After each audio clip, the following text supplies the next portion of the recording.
Welcome to another episode of Over a Brew, and today we're at the AI Collaborative Community Meeting where we're kind of closing the gap on the series around accessibility that we've been visiting across the whole year, really. So I've got some brilliant guests with me today, so I'm going to ask them to introduce themselves. So Olivia, if you want to introduce yourself Yes. first of all. Hi, I'm Olivia Sills from Coleg, and I'm the digital learning lead for teaching and learning. Brilliant. And Sam? I'm Sam Holland. I'm Curriculum Development Manager and Digital Learning Specialist at ACT Training. So what's fantastic about you together is you've got two different approaches, and I think what's going to be really nice is I think there's going to be commonality in what we talk about in the space in over the next chat, but we're talking about closing the gap today. So I'm going to come to you, Olivia, first, if I may.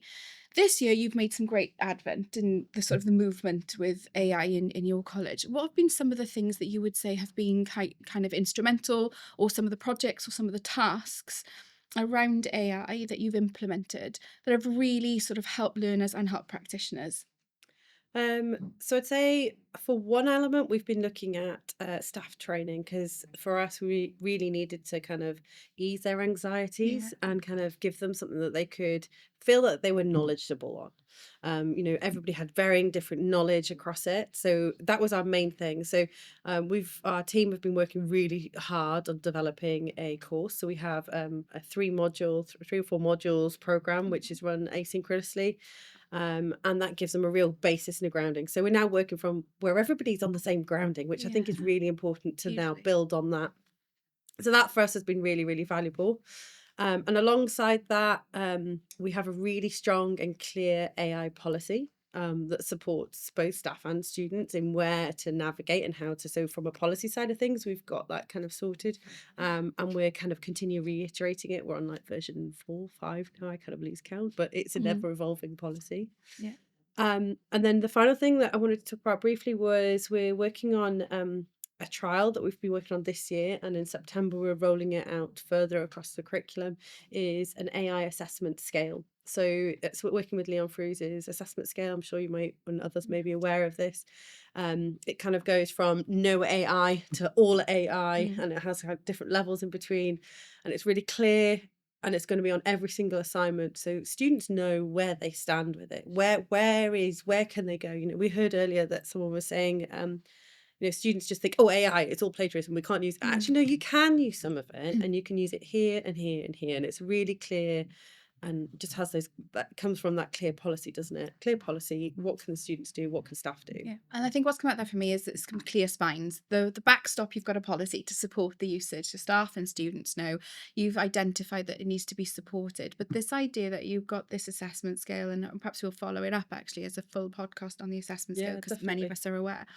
But you're being proactive in that approach and saying where they can include it. Does that include like the work-based learning provision as well? Is that across the whole college? Or that's what our aim is that it'll be across all provision. Yeah. Because everything we have is across it all. We're very much like, we are an institution, and everything should and have that kind of continuation. So we've got a learner that moves through one part of the college all the way through possibly to HE, so that they're continuing and understand the format from start to finish. I think that whole institution thing, and that's perfect for us to come to you now, Sam, because we often talk, don't we, in the community about, sometimes work-based learning gets a bit left behind, isn't it? It's like the forgotten child sometimes. So I think that's really important, that with this aspiration to have a whole college and whole policy approach and with assessments.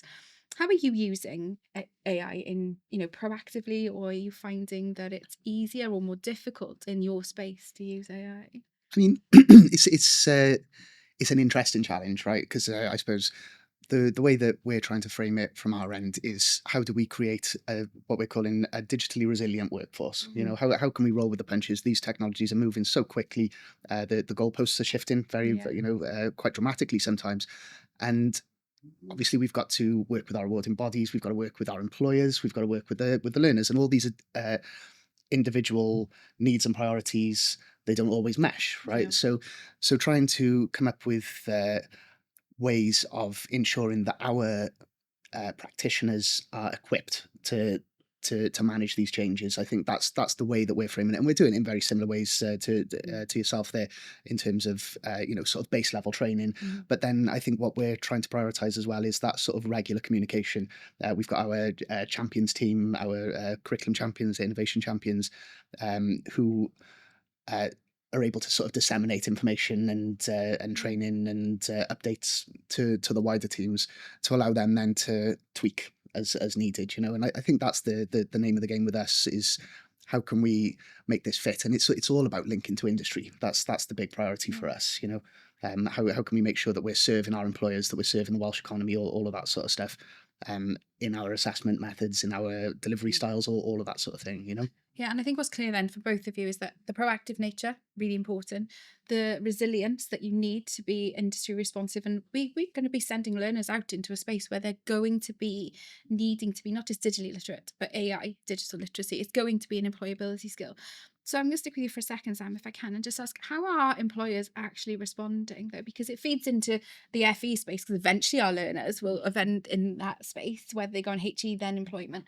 But how are you finding employers? I think it depends. Obviously, we work with a wide range of sectors, anything from childcare, health and social care to hair and beauty and construction. And some industries are further ahead than others. My background is digital marketing, so they're way ahead Yeah. of us. You know, so I guess it's you know, that's one of the benefits of work-based learning as a provision, I suppose, is that we can be quite bespoke. You know, when we're working with learners, a lot of the time we're working with them on a one-to-one basis. You know, so we can really dig into those individual needs. And I suppose, you know, a lot of the employers, particularly you know, health and social care is the big one for us. There's some really interesting stuff going on there, and it's about, I suppose, picking those elements out and making sure that our staff are having targeted CPD to support these innovations and these changes, you know. Have you got some examples of that where you said some exciting stuff going on? Is there something you can think of that's quite... Yeah, so in health and social care, there's a tool, I forget the name of the tool, but it's they're using it as where health and social care workers will go out to meet with you know, client service users. They'll have this AI app that will transcribe what they've said and put it into a report that is specific to a health and social care provider. You know, so it's might translate the conversations into health and social care jargon, or it might, you know, or vice versa as well. You know, so those are some interesting innovations that we're seeing in industry that are happening, because that's obviously going to improve efficiency massively, but it's also going to make sure that things aren't getting missed. You know, that's a big one in health and social care. If they're having these conversations with their service users, they're able to just have the conversation and know that the AI is keeping control of the notes. You know, so they're not down in their pad all the time. They're able to just be humans. You know, and so it's increasing that provision there. That is something is echoed that we brought up in the community a couple of podcasts ago with Charlotte Dando, actually. And if anybody wants to watch back, is we talked about being present in learner-centered meetings for IDPs and things. So what you're saying is we're really echoing here. Yes, it does allow you to be human. It does allow you to be person-centered, whether that's learner-centered, whether that's employee-centered, whether that's with a client. AI does give you those tools. And I think that's a fear, isn't it? A fear that people don't want to embrace it because they fear it's going to replace. What you're echoing there is the tool. Are you finding that fear is still there, even though you've got this policy, even though you've got the training, even though you've got these modules? Yeah, absolutely. And I think that's just a prime example of AI is enhancing, it's not replacing. And across, like, you know, varying different meetings as well, we're now finding that, you know, we're at Google College, so we've got Gemini, the Gemini Pro version. It gives you the full transcripts of your meetings. Even if they're actually in-person meetings sometimes, I'm actually switching my Google Meet on now, because it's transcribing, it's going to give me a summary at the end, and it's going to give me some action points. Although we're all in person, it's not going to say who said what, but actually all of that summary tools that AI is doing for me is just so lovely, and it's allowing me to be more present in the meeting and actually listen.